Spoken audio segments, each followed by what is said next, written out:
Hi guys, it's me, Professor D, and welcome back to my YouTube channel. On this video, we're going to be doing another Kahoot and we're going to be covering personality disorders.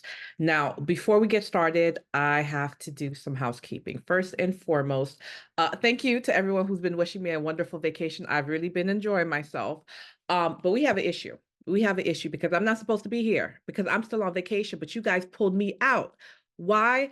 I don't like what I'm seeing. I don't know what's going on. I don't know if it's because it's summertime. A lot of you guys, are in vacay mode, forgetting that, okay, yeah, you just graduated, but you still have to study for your boards. I'm not sure where that disconnect is, but the numbers are not looking good. And I know you know better than that because I taught you better than that. You guys are getting very, very easy and simple questions wrong. Okay. That's an issue. So what I decided to do next week, I'm going to be teaching two next generation NCLEX review courses, part one and part two. So on Tuesday, I want to say the 30th, Tuesday the 30th, I'm going to teach part one in the morning and part two in the evening. And then on Thursday, August 1st, I'm going to be teaching part one in the morning, two in the evening, whichever day works for you. You guys can go to my website, Nexus Nursing Institute, and get the information. Let me tell you something. There's a reason that the price of that review is that price. It's only like $50. Why? Because you need to attend. I don't want anyone saying that it was the money that made them not be able to attend. In part one, I'm going to teach you how to think critically. When I say think critically, I'm going to teach you how to prioritize. I'm going to teach you the most common types of patients that NCLEX is going to give you and what they expect from you. You got to learn who goes in what room. You got to learn what type of patient's priority. There's certain verbiage that NGN uses. As soon as you see those words or phrases, you got to understand exactly where they're going with this so you can choose a correct answer, okay? So part one is all about priority. It's all about delegation. It's all about critical thinking. It's getting you in the mindset of NCLEX, what NCLEX is looking for and where they're going with certain types of questions, all right? Part two, we actually go over questions. Now, they're not the exact questions that you get on NCLEX because I told you guys it's a million times. And I know a lot of you don't believe me, but I promise you, I don't write these questions, okay? I don't. What happens is I'm very fortunate. I have so many students I've sent to boards. They pass and they're loyal. They love me and they come back. They say, Professor D, I saw this, I saw that. So I have a list by state of the type of questions that my students have seen, okay? And so that's how I'm able to be pretty much on target with the type of questions you're going to see, with the type of content that you're going to see. I don't write these questions. I don't see these questions. But anyway, in part two, we go over the type of questions you should expect to see or and type of content matter and how to answer those questions. Now, in part one, you just got to show up. I don't need anything from you. But in part two, you have to have the book that I'm teaching out of. And the reason for that is I don't want to get in trouble with the publishers, right?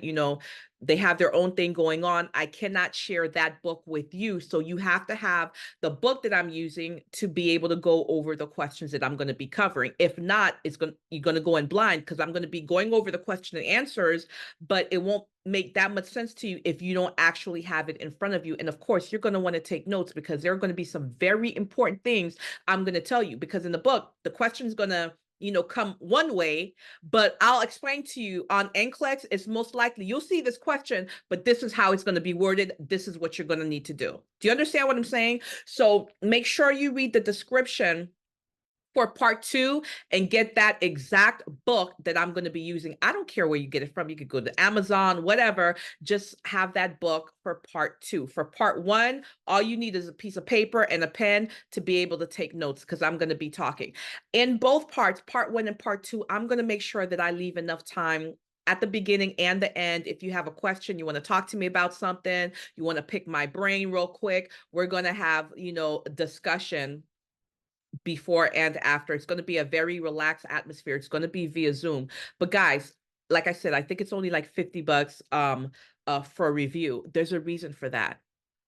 I want you to take it. Take this review, get a better understanding of how you're supposed to think, how you're supposed to answer these questions, and pass. If you're in the nursing program right now, okay, yeah, you're not about to take NCLEX, but think about it. The questions on your nursing program, is to prepare you to take NCLEX. So guess what? These are going to help you if you're a current student. If you're a current student, part 1 is going to help you because part 1 teaches you how to critically think. Part 1 teaches you about priority and delegation. So even if you're a current nursing student and you're not about to take boards, part 1 is still going to help you sign up for it, because after this, I'm going back to my pina colada on somebody's island. Don't bother me. All right, now that I got that out the way, again, guys, you guys can go to my website, nexusnursinginstitute.com, to get the information and to sign up. 2 days only. The second thing I wanted to talk to you about, and I'm really excited about this because you guys here on YouTube, you guys are the first ones that are going to find out about this, because I haven't started any of my promotions, anything.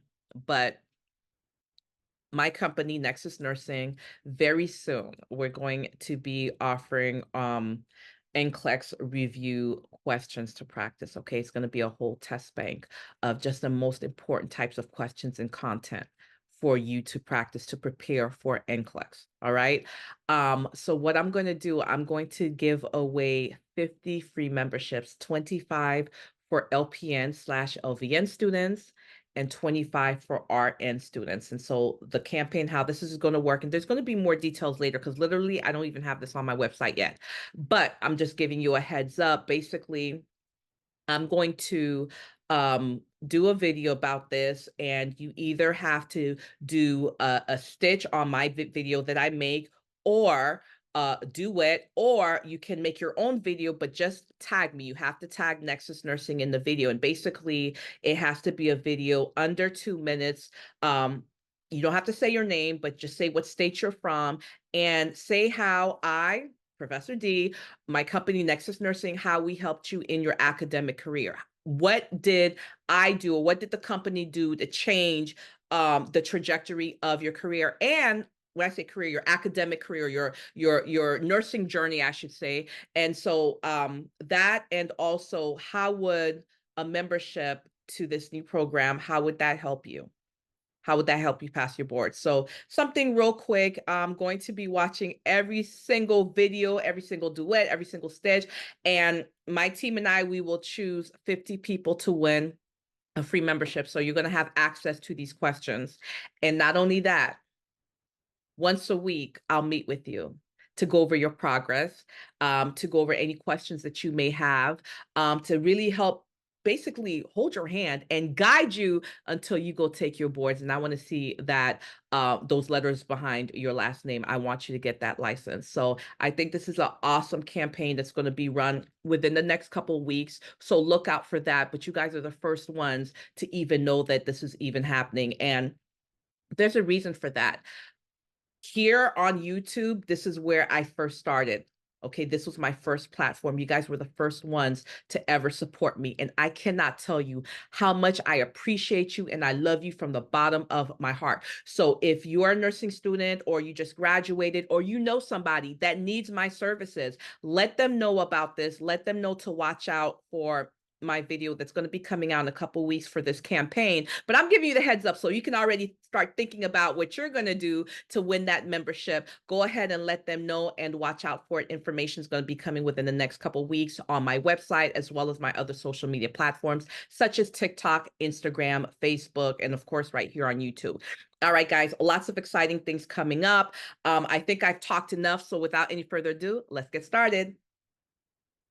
Personality disorders. First question. All right, this is a puzzle. Your patient with avoidant personality disorder expresses a need for friendship. In what order do you plan care? Here's your choices. And you're going to take your mouse and just move your answers to what's most important priority. That's going to be first to the last priority. Here are their choices. Help the patient make a list of small engagements to attend.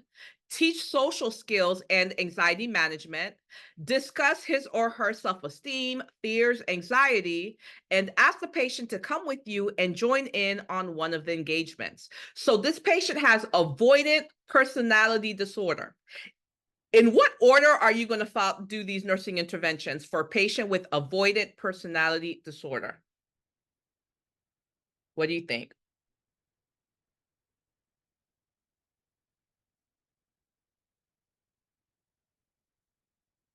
Move your answers in the correct order.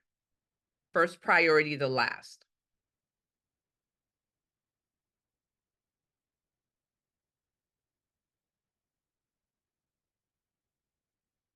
All right.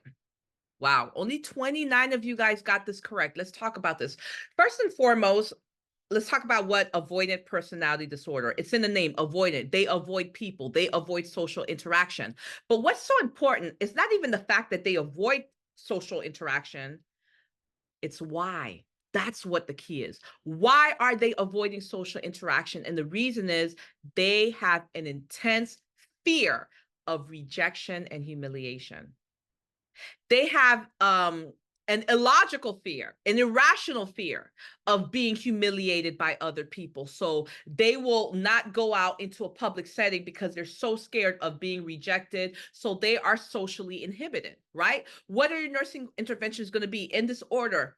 First thing you're going to do is discuss his or her self-esteem, fears, anxiety. Guys, whenever you want to help a patient, the first thing you're always going to do is get information. You're going to assess. Think about the nursing process, assessing. What is assessing? It's getting information. It's not only a physical assessment on the body. Anything you do, asking a question, having a conversation, going into the patient's chart, asking the family members question, get information, because the more information that you get, the more understanding that you have about the patient and their situation, so you can start helping them, so you can start teaching them, right? So the first thing you're going to do is assess, have a discussion, get information. After you've gotten information, then you can start teaching. Next, teach them social skills and anxiety management. Anxiety management, what's that? They're going to have certain cues and they're going to know their anxiety starting to rise. They have to be able to recognize when their anxiety starts to rise so they can take proactive measures, whether it's to count numbers in their head, whether it starts to count, whether it's to count their breathing, whether it's to take deep breaths in or out, whatever it is that helps them to start to relax, they have to recognize that their anxiety has started to rise. After that, help them make a list of small engagements to attend. We can't even help them make that list if we don't understand what their fears are stemming from and we haven't been able to teach them how to manage their anxiety, right? So third, we're going to help them make a list of small, because we got to do it step by step, small engagements to attend. And last, you're going to help them. You're going to join that engagement. Maybe it's going to an art class on the psych unit, or maybe going to a music class on the psych unit, whatever it is. You're not going to throw them to the wolves. You're going to go with them to that small setting, right? And help them manage that time, that social interaction that they have going on. All right, next question. You're assessing the suicide risk for a patient with borderline personality disorder. Which question should be prioritized? So now we're talking about a patient with borderline personality disorder. What are you going to ask them? What medications have you taken in the last couple hours? Are you taking any antidepressants? Do you have a suicide plan? Or why do you have cuts on your arm? Which question do you think would take priority in a patient with borderline personality disorder?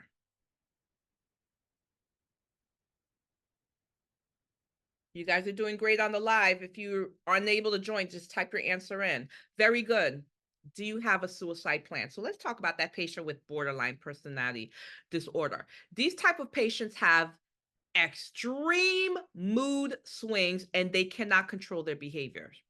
They have a very intense fear of abandonment, right? So they'll get into a relationship and things are going great, but they're so fearful that their partner is going to leave them that they will call that partner a million times a day. They will text that partner a million times a day. They will stalk that partner. They will be in their car right outside the partner's job of the 12-hour shift and be there that whole 12 hours because they're so scared of being abandoned. And so what happens is these people cannot keep romantic or even friendship relationships because of their behavior. Their behavior is very distressing to the people around them because they have a very intense fear of abandonment.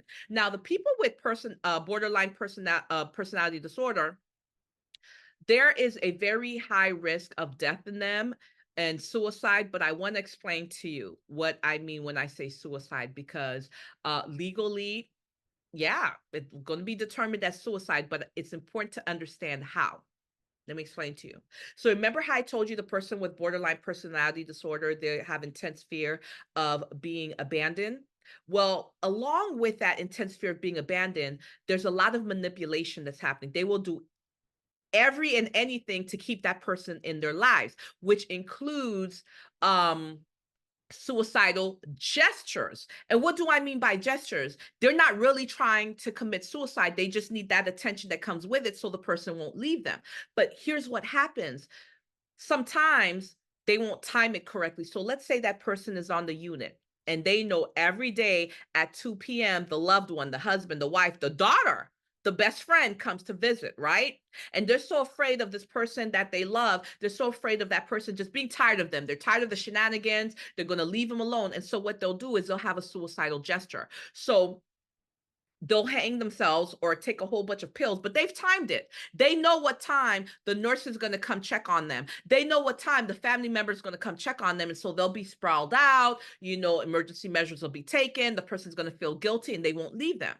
But things happen. What if the nurse that was driving to take over the shift, they were late?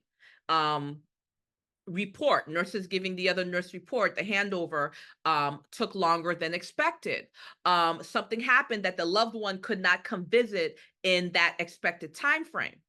So now this person who had a suicidal gesture, they really didn't mean to commit that act, but because the timing was off, they end up. Do you understand what I'm saying? So we see people with borderline personality disorders a lot of the time. They don't mean for that suicide to go through, but it does. That's number one. Number two, many of the patients with borderline personality disorders, they do have those thoughts, and you have to take it very seriously because you don't know when it's just a gesture or not. So these type of patients, you always have to ask them, number one, are you having thoughts of harming yourself or anyone else? That's the first question you always ask. They say yes. Your number two question, you back it up, and that's here. Do you have a plan? Why? When you ask a patient if they have a plan, what you're really doing is figuring out the lethality of that plan. And they're in the state of Florida and they say, I plan on jumping off of Mount Everest. How how lethal is that plan? Not as lethal as them saying, I plan on using my husband's gun that he keeps locked away in the closet, but I know where the key is. It's under the mattress. That plan is a lot more lethal, right? So you're going to ask, do they have a plan? And number three, you're always going to ask about their access to the means to carry out the suicide. Okay, so you're always going to ask those three, make sure you know it. How are we doing on the live? Okay, very good. When you're creating a care plan for a patient with any personality disorder, which factor takes priority? Is it going to be dysfunctional behavior? Is it going to be medication compliance? Is it going to be developmental conflicts? Or is it going to be environmental manipulation? I'm talking about any personality disorder, whether it's borderline, whether it's antisocial, whether it's narcissistic, whether it's schizotypal, whether whatever it is, whether it's schizoid, it doesn't matter. If they have a personality disorder, what is going to be the priority? Very good. Dysfunctional behaviors. A lot of you guys didn't answer. So let's talk about this. Maybe you guys don't understand this. Dysfunctional behavior, because when it comes to personality disorders across the board, one of the most important things that they have in common is the behavior. The behavior is not only detrimental to that client, it's very detrimental and stressful to the people around them, right? So a big part of treating the patient with personality disorder is going to be therapy. That patient's going to need therapy on how to change their behavior, right? Whether the behavior is what's the word I'm looking for? Manipulative, whether they're impeding on others' rights, whatever that behavior is, they're going to need therapy on that because the behavior is dysfunctional.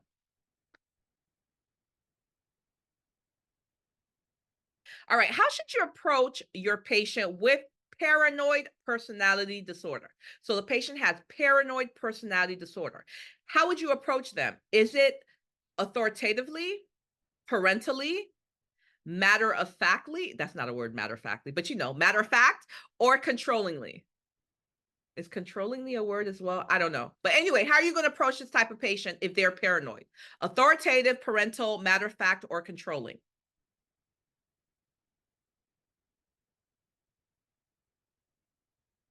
Very good. Matter of fact. Be you.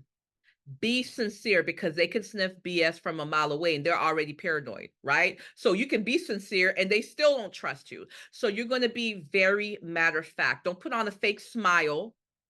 Don't put on a sing-song voice. Be your, excuse me, be yourself. Authoritative, you're going to turn them off. You're going to make them be defensive. Parental, they're going to be defensive, and they're absolutely going to be defensive if you try to act controlling. Be matter of fact and be honest with this type of patient. Before I move on, this type of patient, because they're paranoid, you cannot bring them their lunch, their breakfast, their dinner tray like you would anybody else, right? All of their food is going to have to be prepackaged. They're going to have to unseal that food, because you bring that food to them, they're going to think you poisoned them. Remember, they're paranoid. Okay. And you want to decrease that paranoia. So that's very important. NGN and NCLEX is just, that concept is just so famous when it comes to personality disorders. Make sure you know it. All right. You have a patient that has antisocial personality disorder. They're complaining loudly about not being allowed to make phone calls after 9 p.m. As a nurse, what should you do? Are you going to ignore that patient's behavior? Are you going to set limits on their behavior? Are you going to reprimand that patient, or are you going to allow the patient to make phone calls after 9 p.m.? Again, this is a patient with antisocial personality disorder.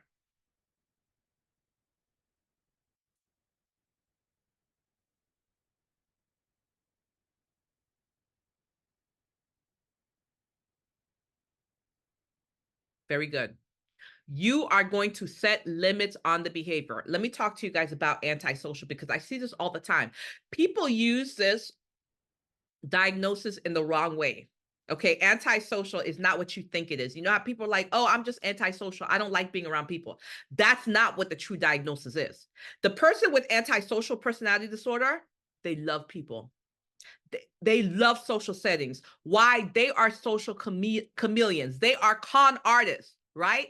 They are very good at being whoever you want them to be, so they can charm your panties off of you, right? They can charm you out of your bank account, right? They can get you to write them in their will. The person with antisocial personality disorder, they're the one who is a 22-year-old dating a 98-year-old, and they get that 98-year-old to sign over the deed to their home, to sign over all their bank accounts, to write all of their kids off the will and put only their name on the will so they can inherit everything.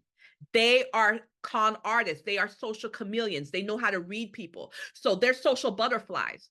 Antisocial personality is the opposite of, and I don't know why they call it antisocial, because they're the opposite. They are social chameleons.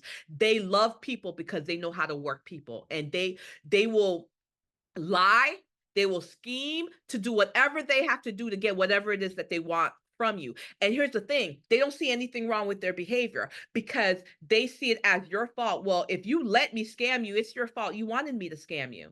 You should have known that me as a 22-year-old, I would want nothing to do with you as a 60, 70, 80-year-old. So you are looking for it. They see nothing wrong with their behavior. Okay. That is what the person with antisocial personality disorder, that's how they think, that's what they do. So these type of patients are very manipulative, and you have to set limits on their behavior, because guess what? As a nurse, they're going to be watching you. They're going to be watching all the nurses and see which one's a weak one, which one I can manipulate to get what I want. Next question. All right, which intervention would help your patient with I can't pronounce that word, schizotypal personality disorder socialize? So they have that disorder. Um, is it only participate in group activities? Is it to participate only on one-on-one activities? Is it to lead a music class or attend an art activity with the nurse? The patient has schizotypal personality disorder. I know I'm pronouncing it wrong, but you guys know I can't speak, so y'all know.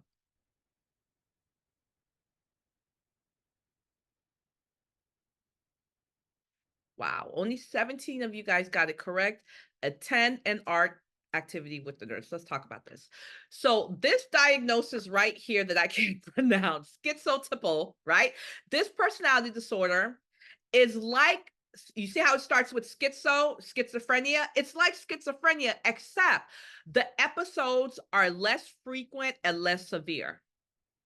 But they still have that magical thinking. They still have the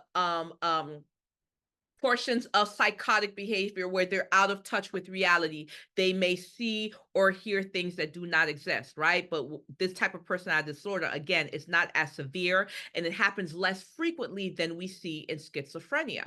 So this type of patient, when we want them to socialize, we are going to do it slowly and we're going to do it with them because they tend to be socially inhibited. They tend to not be able to be very productive or even be able to function in society, right?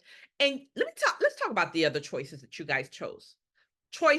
The first choice, only participate in group activities. First of all, the fact that you saw only, you should have known that wasn't going to be a choice. How many times have I told you, stay away from those answer choices that say only, never, always? That's not going to be your answer, right? So only participate in group activities. No, if anything, this type of patient, we only want them to have activities with just them and the nurse, or them, the nurse, and just one other person. We're not going to just put them in a big social setting. That's a recipe for disaster. The next one, participate only in one-on-one activities. No, we're trying to introduce them into society. So that's wrong. Next, lead a music class. Are you kidding me? So you think that's a good idea for this type of patient to lead a class with a whole bunch of other people? No, we're going to have them attend something, but we're going to be right there with them, right? We're going to help them navigate that type of social structure. All right, next. This is a puzzle, so you're going to put this in order. Your patient is admitted for depression, and they have scars on their body from previous self-inflicted cuts. What's going to be your nursing intervention? Prioritize it from most important to least. Here are your choices. Explore the patient's thoughts and emotions, assess suicide ideations, assess eating and sleeping behaviors, and explore treatment options after discharge. What's going to be the most important to least important to do in the parameters given? For a patient that has depression and you see scars from previous self-inflicted cuts.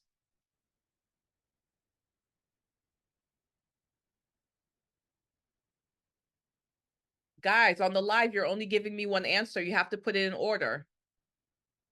Blue, green, yellow, or red. What's the order?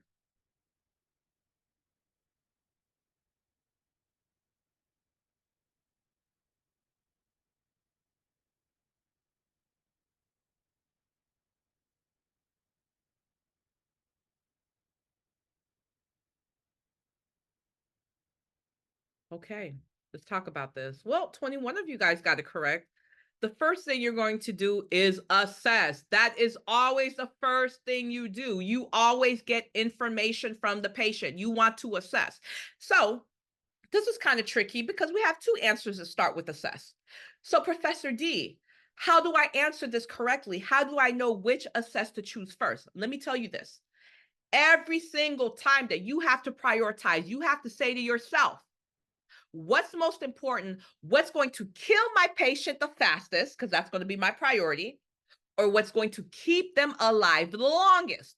That's going to be my priority. So we know that we have two choices between two. One of them has to be first. How do I know to choose suicide over their eating or sleeping habits? Well, what kills them the fastest or keep them alive the longest? Suicide. Either them killing themselves or not killing themselves, right? So that's going to take priority, right? So you're going to assess them for suicide ideations first. Why? We need to make sure we keep our patient alive and breathing. After that, we can assess their sleeping habits or their eating habits. Why? Because guess what? You can go a couple days without sleeping and still live. You can go a couple days without eating and still live. But guess what? If you commit suicide, you're done. You're dead right then and there, right? So assessing suicide ideation is going to come before assessing eating and sleeping. Before I move on to the other options, I want to make another observation to you.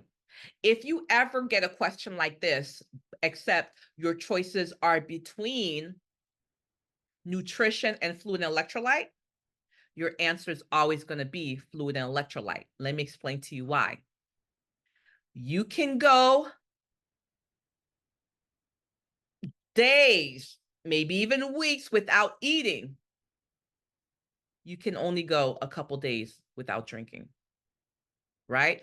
Lack of fluid electrolytes is going to kill you way faster than lack of food. So if you're stuck between those two options, nutrition and fluid electrolytes all day, fluid electrolytes is going to take priority, okay? NCLEX expects for you to know that. Oh, okay. So let's go over our other choices. Next, explore the patient's thoughts and emotions. You want to know what they're feeling. And last, explore treatment options after discharge. Why? That's important, but that can wait because we're going to be talking about things after discharge. So let's worry about what's going on now. Then we could talk about what's going to happen after the patient's been discharged. All right. So you have a patient with borderline personality disorder, and they say to you, "You're the only nurse that knows what's going on around here." What's your response? Thank you. All of the nurses are competent. Everyone says that to me. Or David and Lily are good nurses as well. What do you say?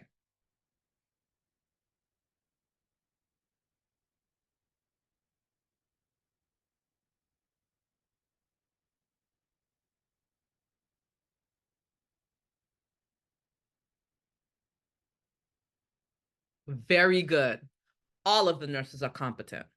And guys, you know how I say, don't ever choose, like if you don't know what the answer is, stay away from all inclusive, such as always, never, all, none. There are exceptions to the rule, and this is one of them. All the nurses are competent. Why? There's a key word that you guys have to know. What we're trying to avoid in this type of situation where the patient says to you, and you know, this example, I'm using a borderline personality disorder, but let me tell you what other type of patients will do the same thing. Patients with narcissistic personality disorder, patients with antisocial personality disorder, they will try to do something that's called, do you guys know on the live where I'm going with this? When the patient says to the nurse, no one else knows what they're doing except for you. What are they doing? It starts with an S. Can anyone tell me what that patient's trying to do? It starts with an S. Very good, Madison. Splitting. They're splitting. They're trying to split. And you as a nurse, you need to avoid splitting. What is splitting? There's two parts to this. First part, splitting is where the patient cannot recognize that as humans, you may have some parts that are good and you may have some parts that are bad. So they can't see the good in the person. They can't see the bad in the person. The person is either all good or all bad. Okay, that's splitting. So when they say that, you're the only one that knows what's going on. Nobody else knows what's going on. That's number one. The second part of splitting is where they try to split the staff. Oh, you're the only one that knows what's going on. You're the only one that I can depend on. Now, what that does is, you as a nurse, it kind of boosts your confidence, kind of makes you feel like you're special. So what does that do? You're going to give special treatment to that patient because they're boosting your ego and they're splitting the staff. You need to avoid that. Okay, it's a form of manipulation. So when they say that to you, oh, you're the only one that knows what they're doing around here. You're the only one. You stop it by saying, everybody's here is competent. You let them know you're not going to allow their splitting behaviors on your watch. Okay? Thank you, guys. I see all the gifts. Thank you. I see the hearts. Thank you. Next. Which behavior should you expect a patient with paranoid personality disorder to exhibit? So your patient's been admitted, they have paranoid personality disorder. What would you expect to see from them?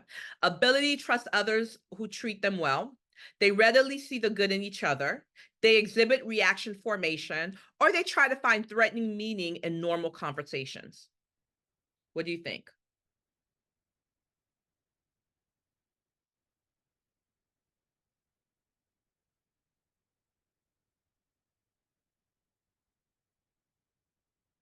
Very good. They try to find threatening meaning in normal conversations. And that's why you have to be so matter of fact, because they're paranoid. Okay. You have to be very matter of fact, very truthful, very transparent. Okay. Let's talk about these other choices. The ability to trust those who treat the patient well. This would be an outcome that we want to see for the paranoid patient. We want to treat that patient to get them to the point that they'll start to trust the people who's proven that they've been treating them well, who's proven themselves that they've been honest, they've been matter of fact. Okay.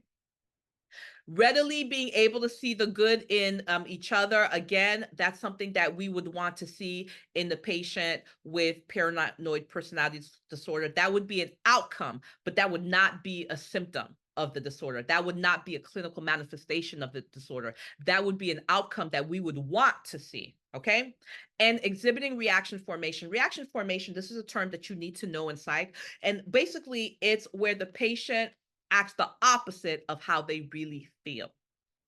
What do I mean by that? So as a nursing student, you're in pathophysiology and you cannot stand that instructor. You tell your family, your friends, your fiance, your husband, your kids, anyone who would listen, how you hate them. But then you go on TikTok and do a video about how they're the best instructor in the world and you love them. When you act the opposite of how you really feel, that is called reaction formation, and it's a type of defense mechanism, okay? All right, which primary outcome should you prioritize for a patient with schizoid personality disorder? Is it validating ideas before acting, able to function independently in the community, able to control emotions, recognizes and acknowledges limits?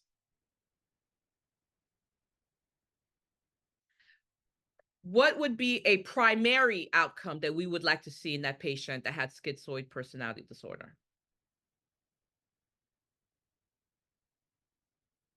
Able to function independently in the community. That would be a primary outcome that we'd like to see. Now, I already explained the disorder, but let's talk about the wrong answer choices. Look at the first one, validating ideas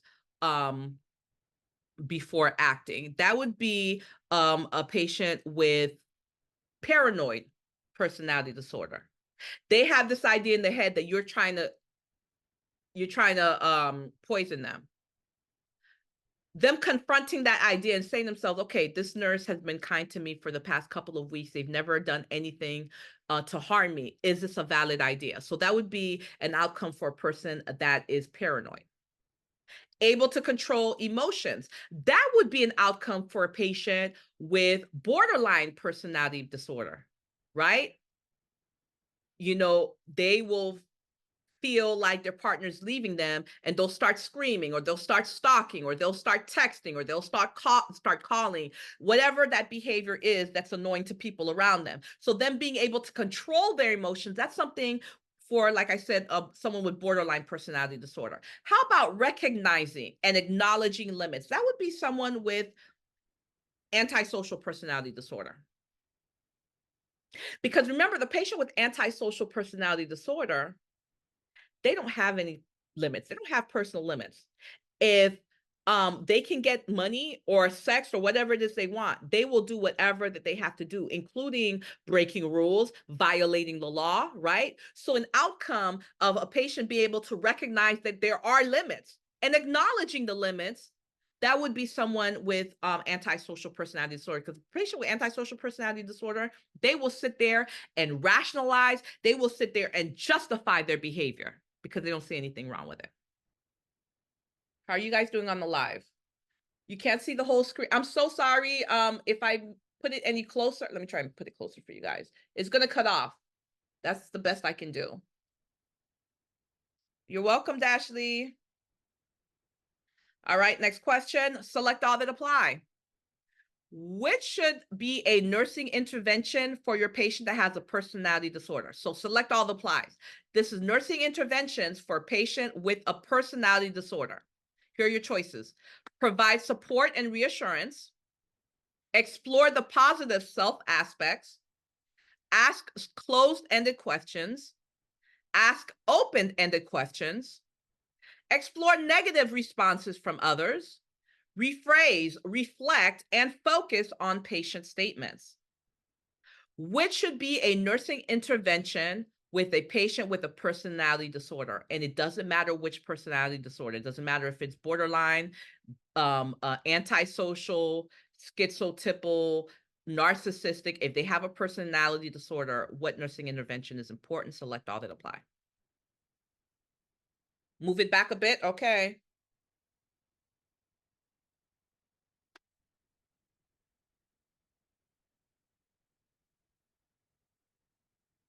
Here's our choices. Providing support and reassurance. Absolutely. You want to provide support and reassurance. Explore positive self aspects. You're going to help them identify good things about themselves. Ask closed-ended questions. No. 8 people chose that. No. Let me explain this to you guys. There are very few situations in nursing where we ask closed-ended questions because nursing is all about therapeutic communication, right? Effective communication. You don't ask closed-ended questions unless it falls into one of these 3 categories. Usually 99.9% of the time, you only ask closed-ended questions if it comes to 1, suicide. You suspect that patient wants to harm themselves, you don't beat around the bush. You ask them directly, are you having thoughts of harming yourself or others? Yes or no. 2, abuse. Most people who are victims of abuse, they want help. They want to reach out, but it's such a sensitive topic, people usually don't ask directly. As a nurse, you ask them directly. Are you being hurt by anyone? You don't mention the name. You don't say, is your husband hurting you? Is your boyfriend hurting you? Is your fiance hurting you? Because if you do that, automatically they're going to feel like they have to defend that person that they have the bond with, and they're going to say no. So you don't name the person. You just say, is anyone? That way it's safer for them. And they can just say yes without feeling like they're betraying the person that they have that bond with.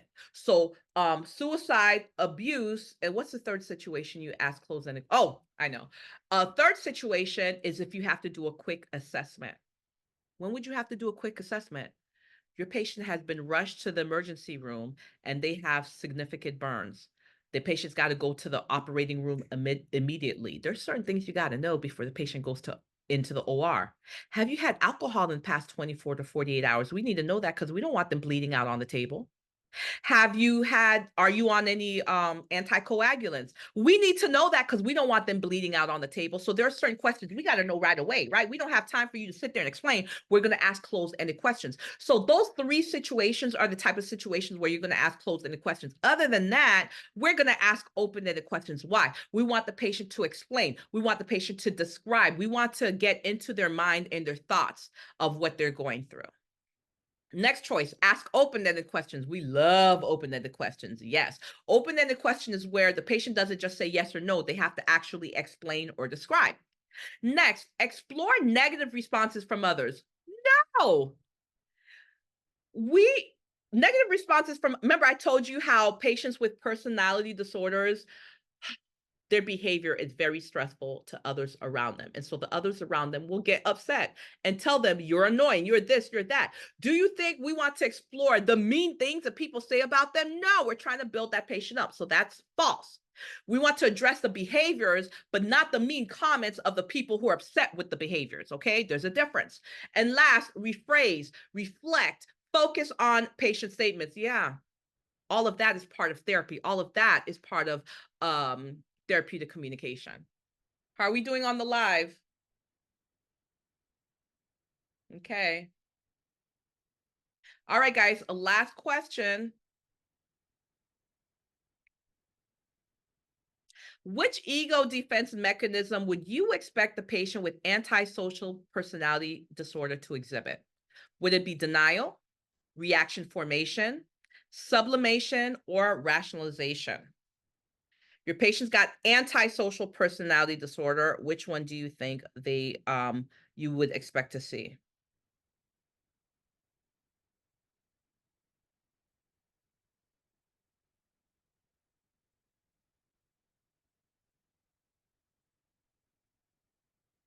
You guys are kidding me, killing me. I gave you the answer in my explanation on another question.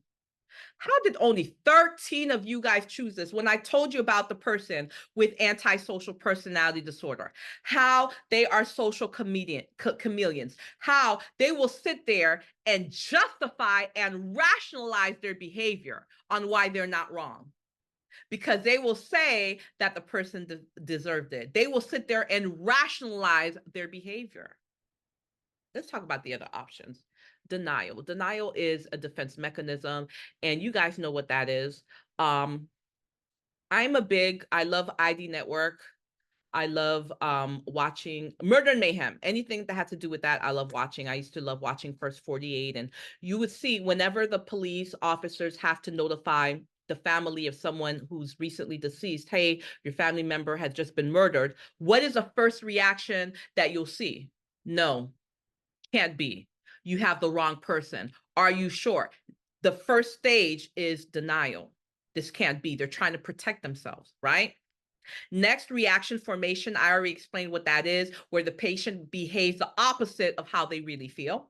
Let's talk about sublimation. Sublimation, which is another type of defense mechanism, that is where the patient will have urges or desires or thoughts that are not socially acceptable. And they know it's not socially acceptable. So what they'll do is behave in another way that is socially acceptable to satisfy that urge or desire that was not socially acceptable. What do I mean by that? A male adult may have a desire to beat up women. They have an urge to beat up women.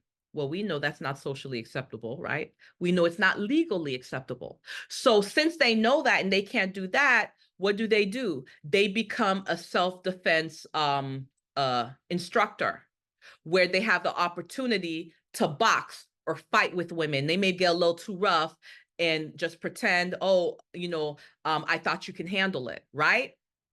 Yeah. That is what sublimation is. So sublimation is where someone has a desire that's not socially accepted. So they tune that desire into something else that is socially accepted so they can satisfy that urge or desire that they have. Okay. And guys, that's the end of this Kahoot. If you'd like to see more, please in the comment section, just let me know. I'll go ahead and do a part 2, 3, or even a part 4 if you like after my vacation, because I'm not coming back till September. But go ahead, let me know in the comment section. I'll do that for you. For those who are live with me right now, let's see how you did.